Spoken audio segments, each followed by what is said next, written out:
Iowa is a land shaped by wide open prairies, rustling cornfields, and rivers that wind through the countryside. It's the kind of place that feels timeless, where the horizon stretches forever and small towns seem frozen in another era. Life here moves at a quieter pace, steady and familiar. But beneath the calm surface of Iowa's rolling fields and gravel roads lies something darker. For every picturesque farmhouse and tidy Main Street, there are stories that never made it into the papers. Stories of people who vanished without a trace, or whose lives ended in mystery that no one has been able to explain. This is 12 Unsolved, Iowa.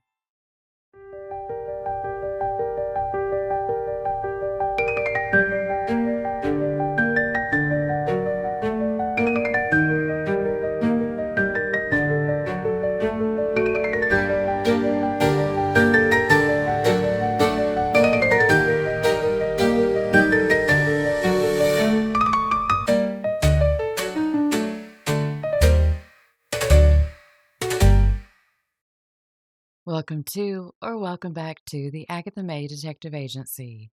I'm Agatha Mae, and I'm so glad you've joined me for another episode of 12 Unsolved. In this episode, we travel back to 1955 for our first case. It was a chilly November evening in 1955 when 34-year-old Dwayne Dreyer stepped out of his Mason City home and disappeared into the night. The date was November 7th, around 7:30 p.m., and after that moment, no one ever saw him again. The next day, someone claimed they saw a man matching Dwayne's description walking north along South Federal Avenue. Supposedly, Dwayne said he was heading to Chicago, but that lead never went anywhere, and there wasn't even a name given in the report as to who reported it.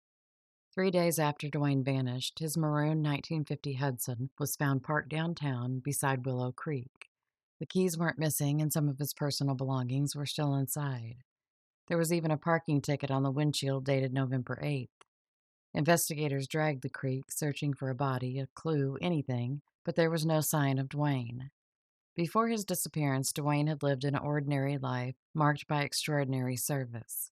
He'd spent World War II in the Navy, serving on multiple ships before returning home to Iowa. He married in 1945, had a son, divorced, then remarried, and had 2 more children. On paper, Dwayne was just another veteran trying to make a living in post-war America. But something or someone interrupted that quiet life for good. After he vanished, Dwayne's Social Security number went inactive, and he never drew veterans' benefits, never claimed unemployment, and never resurfaced under another name. His oldest son spent his life looking for him, following every scrap of information that might lead to an answer. Sadly, he passed away in 2014 without ever having any answers. If you have any information about Dwayne's disappearance, please contact the Mason City Police Department at 641-421-3636. On the morning of January 12, 1961, 45-year-old Thomas Miles Doherty stopped by the Metropolitan Cafe in Sioux City for breakfast. It was something he did often enough that the waitstaff and regulars knew him by name. He chatted over coffee, swapped a few words with other patrons, and when he was done, he stood up, walked out the door, and was never seen again. Thomas was another veteran, a staff sergeant who'd served in World War II. The war had taken both of his hands, and he wore hook prostheses and drove a specially fitted green 1950 Ford Tudor. He even taught classes helping other disabled veterans to learn how to drive again. But on that cold January day, Thomas vanished. There were no signs of a struggle and no witnesses, and his car was never found. Thomas was known to carry large amounts of cash, and his family always feared someone took advantage of his condition. Investigators conducted aerial searches, dragged the river from Virginia Street to the Floyd Channel, but there were no clues to what happened to Thomas. Law enforcement classified his case as a missing person, but from the beginning, foul play was suspected. Decades later, and the disappearance of Thomas is still a mystery.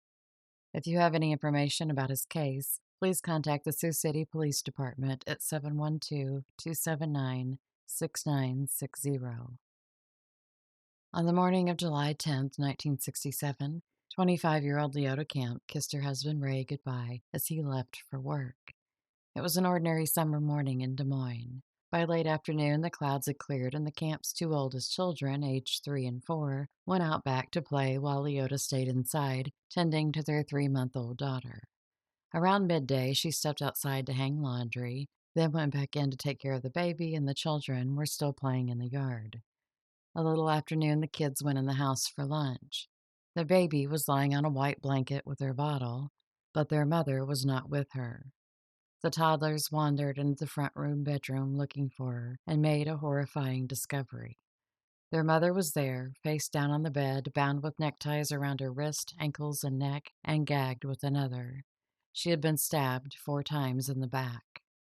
Neighbors later told police they'd seen a black Ford Mustang parked near the camp home around 11 o'clock that morning. A man that was a stranger to the neighborhood was seen cutting across the yard, entering the house, and leaving shortly before noon. Just weeks before her death, Leota had received an obscene phone call. The man on the other end asked where you been. She thought it was a friend pranking her, so she answered that she'd been feeding the baby. He responded, I thought maybe you were, and then followed that with a vulgar remark. Investigators could never link that call to her murder, but it still lingers in the background of her story. Despite hundreds of tips over the years, no arrests were ever made, and no one ever saw that stranger again. If you have any information about Leota's murder, please contact the Des Moines Police Department at 515-283-4864.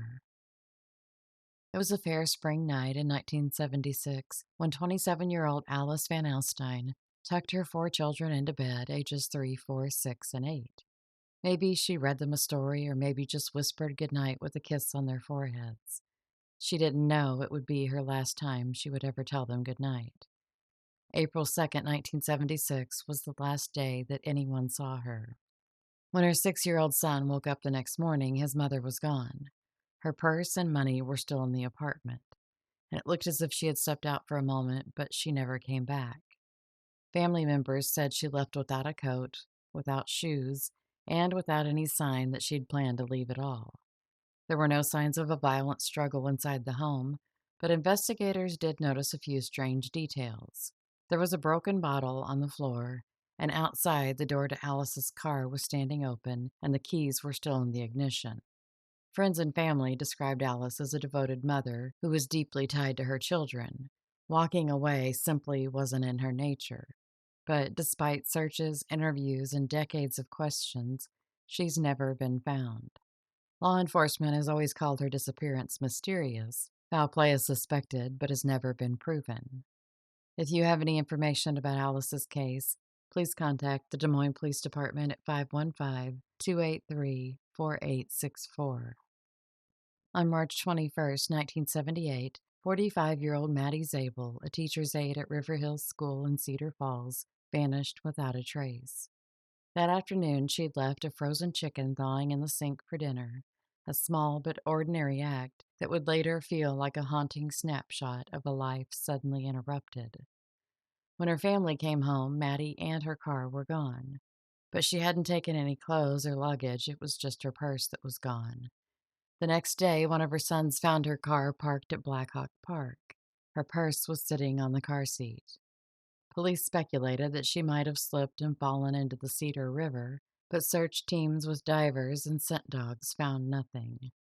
Some wondered if Maddie, who had been diagnosed with depression, might have taken her own life. But her psychiatrist told investigators that she had been improving greatly in the months before she disappeared. Her credit cards were monitored for years afterwards, but they were never used.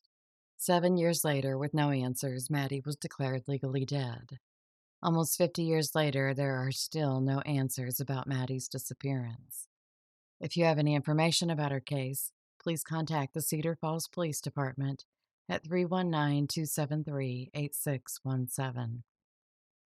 On October 18, 1979, 27-year-old Richard Neal Forsyth vanished. He was a man with maybe more than a few secrets, and a trail that was already tangled before he ever disappeared. Investigators have long suspected that his case might be tied to another that came before it, the disappearance of 22-year-old Stephen Kirchhoff from Waterloo, Iowa, on January 24, 1978. Stephen was known to deal drugs and was rumored to be carrying $8,000 in cash the day he went missing. Authorities believed he may have been robbed and killed. But what made the story stranger was the man who hovered just outside of it, and that was Richard Forsythe. The day before Stephen vanished, Richard was seen hauling something wrapped in a rug. The next day, he showed up with a bloody, bruised face and claimed he had fallen on a wine bottle and needed stitches. Then, out of nowhere, he paid $2,000 cash for a used Cadillac. After that, he skipped town, first to Manhattan, Kansas, then to his uncle's home in Tucson, Arizona. But by the time investigators tracked him down, he was already gone. The Cadillac later turned up in Grand Forks, North Dakota. Investigators found bloodstains inside, but they were too degraded to match to Stephen. A man calling himself David Gates had left the car in storage, and another, using the name Richard Steves, had rented a nearby room but had never stayed there. Stephen's parents always believed those names were aliases and that both belonged to Richard Forsythe. But there was never enough proof, and eventually both men's trails went cold, and there are still no answers in either case. If you have any information about either disappearance, please contact the Waterloo Police Department at 319-291-4345. On the night of September 12, 1982, 28-year-old Denise Ordine Fraley was doing what she loved the most, and that was playing music. She and her husband David were performing with their band at a local party. It should have been just another gig, but instead, it became the last night that anyone other than David ever saw her alive. It's unclear when Denise actually disappeared.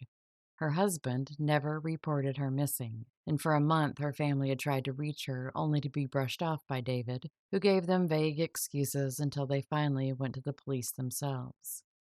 Behind the scenes, Denise's marriage had been falling apart. She had been hospitalized at least twice for injuries that were allegedly inflicted by David.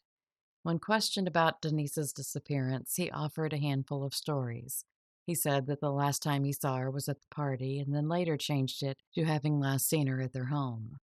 David later mailed letters to Denise's family that read, "Denise Fraley, don't mess with the mafia." He claimed Denise had been working as a drug courier, had stolen money, and that the mafia was after her. I don't believe David's story. After Denise's disappearance, her young daughter was sent to stay with an aunt. One day, she told her aunt that she had seen her mother tied down with rocks and thrown into a river. Investigators doubted the story because she'd been just a toddler at the time, but it raised an interesting question. Was it something she saw, or was that something she was told? David Fraley has long been considered the prime suspect in his wife's disappearance, but no charges have ever been filed. Earlier this year, the new homeowners allowed investigators to search the couple's former house. Blood evidence was found on the hardwood floor and is now undergoing forensic testing. More than 40 years have passed since Denise Fraley vanished, and her family is still waiting for answers. Maybe the new evidence will finally speak for her. If you have any information about her disappearance, please contact the Cedar Rapids Police Department at 319-286-5346. It was just after midnight on June 18, 1982, when 34-year-old Dale Strasburger clocked out from his shift at Rock Island Arsenal. He was headed home to Davenport, Iowa, to the house he shared with his parents, but he never made it there. Somewhere between work and home, Dale vanished. Less than half an hour after he left work, Dale's 1976 Oldsmobile was discovered abandoned on the LeClaire Bridge, the stretch of Interstate 80 that crosses the Mississippi River. The car was sitting in the eastbound lane, which was the opposite the direction Dale would have taken to get home. Police scoured the Mississippi and the nearby area for any trace of him, but the searches turned up nothing. Then, 3 years later, came a strange twist. During a court proceeding in another state, a witness stepped forward with information about a possible homicide tied to Dale's case. Investigators described the tip as extremely credible. The witness knew details that had never been released to the public. So for a brief moment, it seemed like answers might finally be within reach. But whatever information that witness had couldn't be verified, and the trail went cold again.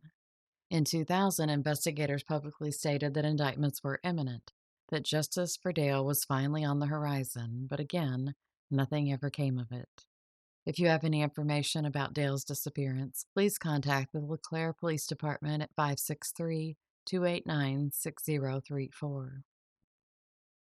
On Friday, May 10, 1991, the quiet hum of the Landmark Apartments in Des Moines was broken by a grisly discovery. A maintenance worker entered the building's office and found 43-year-old Lana Jane Anderson lying on the floor dead. There were no signs of struggle, but when the coroner completed the autopsy, the cause of death was blunt force trauma to the head. Lana had been murdered. Lana was the office manager for the apartment complex where she was found. She was well liked and knew nearly everyone who came and went. But what makes her death even more disturbing is that it wasn't the first. 5 months earlier, in December of 1990, another woman was murdered at Landmark Apartments. It was 41-year-old Maria Schuler. She lived in the apartment right next door to Lana's office, and her cause of death was also blunt force trauma to the head. Police had arrested Maria's boyfriend, Roger Pegram, and charged him with her murder. Lana had agreed to testify for the prosecution, but she was killed before she could testify. Without her testimony, the case fell apart, and Roger Pegram walked free. After Lana's murder, investigators couldn't ignore the connection between her and Maria's deaths. But the question was, did Roger Pegram kill Maria and have someone silence Lana before she could take the stand? Or had the real killer been walking those apartment hallways all along, hidden in plain sight? More than 3 decades later, both women's murders remain unsolved. If you have any information about either case, please contact the Des Moines Police Department at 515-283-4864. It was just 3 days before Christmas in Des Moines, 1997. The city was blanketed in that soft gray cold that makes even the streetlights seem tired. Inside a modest duplex on the east side, 31-year-old Beth Ann Ricketts was getting ready to head out early that morning. A veteran and a mother of 3, she had plans to do what every parent was doing that week, finishing up Christmas shopping for her kids. So Lana left, but she never made it back home. Later that same day, as her children stayed with friends, smoke began billowing from Beth Ann's bedroom window. By the time firefighters arrived, flames had gutted the room. The cause of the blaze was unclear, and the timing felt more than a little suspicious. Beth Ann was reported missing the next day, and on Christmas Eve, her story hit the local news. That broadcast prompted an unexpected phone call to police. Beth Ann's boyfriend, a man named William Halterman, told officers she wasn't missing at all. He claimed she was with friends and simply didn't want to be found. But none of Beth Ann's friends or family or anyone with half a brain believed that for a second. Beth Ann loved her kids, and she had gifts already picked out and plans made. No one could imagine her just walking away. When police went back to William for questioning, he refused to talk. Instead, he hired a lawyer, and that was that. Despite his strange behavior and conflicting stories, he was never arrested, never charged, and never even formally interviewed. Beth Ann's body was never found, and her credit cards and accounts were silent. The Des Moines Police Department has officially classified her disappearance as a homicide. The case remains unsolved. If you have any information about Beth Ann's case, please contact the Des Moines Police Department at 515-283-4864. On February 24, 1998, in the quiet southern Iowa town of Centerville, winter was still clinging to the branches of old oaks and to the air between their branches. 21-year-old Crystal Sue Hunt had stopped by her parents' house with her boyfriend. Crystal was 5.5 months pregnant and was excited about the baby on the way. Her family couldn't wait to meet the newest addition. She and her boyfriend left, and according to him, they were driving west toward Corydon when they got into an argument. He said Crystal got out of the car and just walked away. Sure she did. That was the last time that anyone ever saw her. She never called her family and never showed up anywhere and never used her bank account again. At the time she disappeared, Crystal was 5'9" and around 140 pounds. She had scars from an earlier car accident.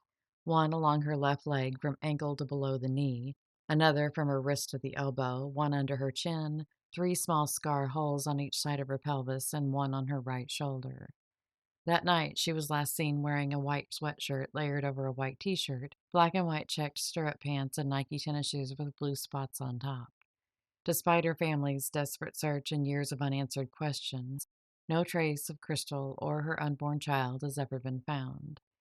If you have any information regarding Crystal's case, please contact the Wayne County Sheriff's Office at 641-872-1566. In the quiet countryside of Blakesburg, Iowa, 56-year-old Dennison Stooksbury lived a simple, routine life. He was disabled, diabetic, and relied on a cane to get around. Those who knew him say he was set in his ways, predictable in the best sense of the word. The last known sighting of Dennison was on the night of Monday, February 8th. A friend who had been fishing and having drinks with him said he dropped Dennison off at home afterward. And it should have been just another winter night in Blakesburg, but sometime after that ride, Dennison vanished. A week passed before anyone realized something was terribly wrong.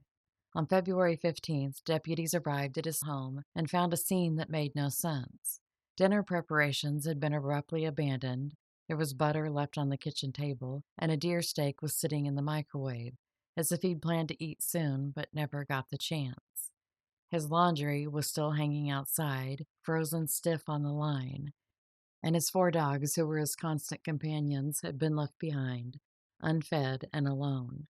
Friends said he would have never abandoned his dogs. Dennison's vital medications, both for diabetes and a heart condition, were still in the house. Investigators believe Dennison was taken against his will, and his case has been classified as missing and endangered. But in the years since, no trace of him has ever been found. If you have any information about Dennison's case, please contact the Wapello County Sheriff's Office at 641-684-4350. Another 12 lives ended or interrupted, and friends and family left with more questions than answers. In our next episode of 12 Unsolved, we'll head south into Kansas, where the quiet expanse hides stories every bit as haunting as the ones we've just left behind. Because even under the endless sky, not everything stays buried. Thank you so much for being here. Please like, comment, and subscribe as this helps the channel grow. I'll be back soon with more true crime. Until then, stay safe and be happy.